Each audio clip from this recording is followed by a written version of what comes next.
క్రీస్తునందున్న ప్రియులకు ప్రేమతో వందనాలు తెలియజేస్తున్నాను. ఈరోజు దేవుడు మనకు చేస్తున్న వాగ్దానం ఏమిటనగా సామెతల గ్రంథం 28వ అధ్యాయం 18వ వచనం. యథార్థముగా ప్రవర్తించువాడు రక్షింపబడును. ఆమేన్. నా ప్రియమైన సహోదరి సహోదరులారా, ప్రతి ఒక్కరికి యథార్థమైన జీవితం చాలా అవసరం. అయితే ప్రస్తుత దినాలలో విశ్వాసుల దగ్గర నుండి బోధిస్తున్న సేవకుల దగ్గర వరకు చాలా మందిలో ఈ యథార్థత లోపించింది. ప్రతి చిన్నదానికి అబద్ధమాడటం, మోసపూరితమైన జీవితాలు జీవిస్తూ యథార్థత లేనటువంటి నటనా జీవితాన్ని, యథార్థత లేనటువంటి మోసపూరితమైన జీవితాన్ని జీవిస్తూ ఉన్నారు. కనుకనే వారి వారి జీవితాలలో అభివృద్ధి, ఆశీర్వాదం కొరవడింది. ఈ మాటలు వింటున్న ప్రియ సహోదరి సహోదరుడా, ప్రభు మనతో అంటున్నాడు, యథార్థంగా ప్రవర్తించువాడు రక్షింపబడును అని. లోపల కోపము, ద్వేషము, బయటికి ప్రేమగా మాట్లాడటము, ఇది వేషధారణ జీవితం ప్రియులారా. పైకి చూడటానికి తెల్లటి వస్త్రాలు ధరించుకోవటం, లోపల పాపపు తలంపులు కలిగి ఉండటం.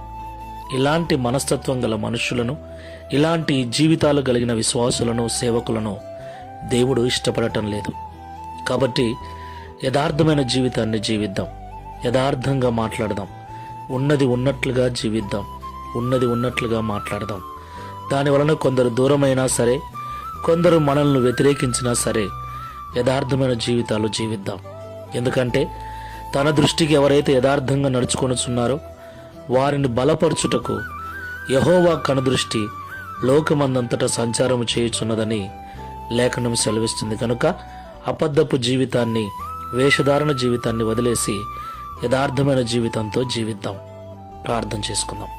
కృపా సత్య సంపూర్ణమైన యేసయ్య, పరిశుద్ధమైన మీ నామమునకు స్తోత్రాలు చెల్లిస్తున్నాం. యథార్థమైన ప్రవర్తన కలిగిన వారు రక్షించబడతారని, యథార్థంగా జీవించే వారిని ఆశీర్వదించుట కొరకే నేను చూస్తున్నానని ఈ ఉదయకాల సమయంలో మాతో మాట్లాడినందుకు వందనాలు. అవును తండ్రి, ఈ మధ్య మనుషులలో యథార్థత లోపించింది. అబద్ధపు జీవితం, నటనా జీవితం, మోసపూరితమైన జీవితాలలో విశ్వాసులు సహితం, సేవకులు సైతం బ్రతుకుచూ ఉన్నారు. అది ఎవరికి మంచిది కాదని ఈరోజు మమ్మల్ని ప్రేమగా హెచ్చరించినందుకు స్తోత్రాలు. ఈ ప్రార్థనలో ఏకీభవిస్తున్న మేమందరము కూడా ఇక మీదట యథార్థమైన హృదయాలు కలిగి, ఉన్నది ఉన్నట్లుగా మాట్లాడుతూ, ఉన్నది ఉన్నట్లుగా ఖచ్చితమైన జీవితాలు జీవిస్తూ, తద్వారా నీ కృపను పొందుకొని నీ ద్వారా ఆశీర్వదించబడినట్లు సహాయము చేయమని ఈ దిన వాగ్దానమును మా అందరి జీవితంలో నెరవేర్చి మీ నామమును మహిమపరచుకొనుమని యేసు నామంలో ప్రార్థిస్తున్నాము తండ్రి. ఆమెన్. Praise the lord.